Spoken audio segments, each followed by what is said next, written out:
Well, just apologies for being late, but in terms of 6.8 and 6.9, have you given some... Yep, we did all that while you were out of the room. You've got to be quicker, Mike. I only did. The bridge was up. I couldn't get across the walk bridge. Thank you. No problem, it's done. Yep. Item 26. So we have 5 bylaws coming up that Dave and Glenn have heard with others. So the only options that we get are to adopt, negate, or to send back to the hearings panel. Like adopt, not adopt, or send back to the hearings panel. So the procedure for these sort of things is that you... The procedure is that you can't move an amendment at this stage because you haven't heard all the submitters. Yeah? Okay. And some of these impact on the item of accessible cities. Okay.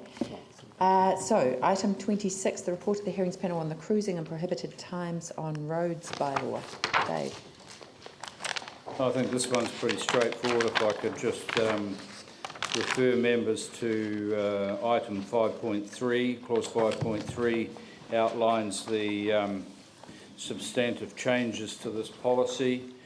So we've inserted a new clause which makes provision for the continuation of prohibitions that were in place before.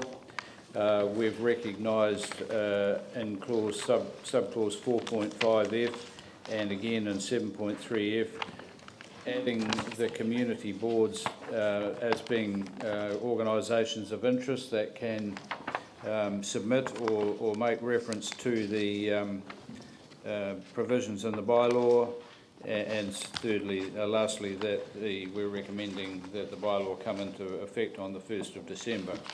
So they are the substantive changes to the bylaw. I think it's pertinent to note also that the council, in previous bylaws, sometimes we had the streets that applied as part of the bylaw. We now have a separate schedule and a resolution in the bylaw itself that the council periodically has the ability to resolve to either add to, rescind or amend areas where cruising applies to, and also to regulate the time or that these things shall apply to. At the moment it's 4 hours that they can't cruise again on the same pathway in a period of 4 hours, but the bylaw is set up now such that we can by resolution change those matters at a meeting. Okay. Sorry, can I just ask Glenn if he wants to add anything? No? Pauline. It's on 3.2 on page 174. So since the introduction of the bylaw, there's been significant reduction in the behaviours that it's sought to address. But is that the behaviours in the actual area that the bylaw was addressing, or are we seeing that those behaviours are moving somewhere else? So is it addressing it in that area but it's moving, or is it generally reducing it citywide? My understanding is it has actually reduced citywide, and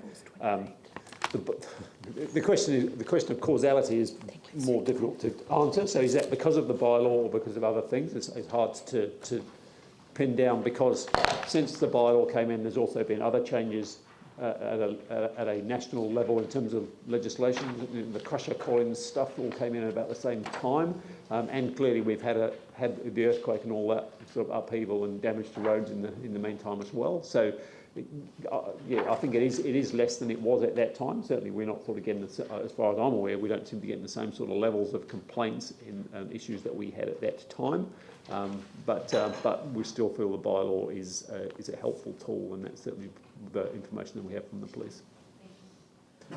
Ali? Quick question. The objective noise testing that the government brought in, how does that, if at all, interrelate and work with this bylaw?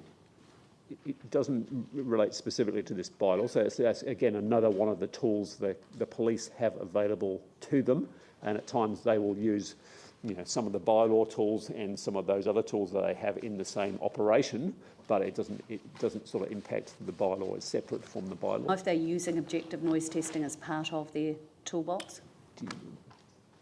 Not sure, but I imagine that they do. I've just never heard it referred to since it was first implemented. I wondered if it had been used or dropped. But that's probably not for here. My apologies. I'll follow that up myself.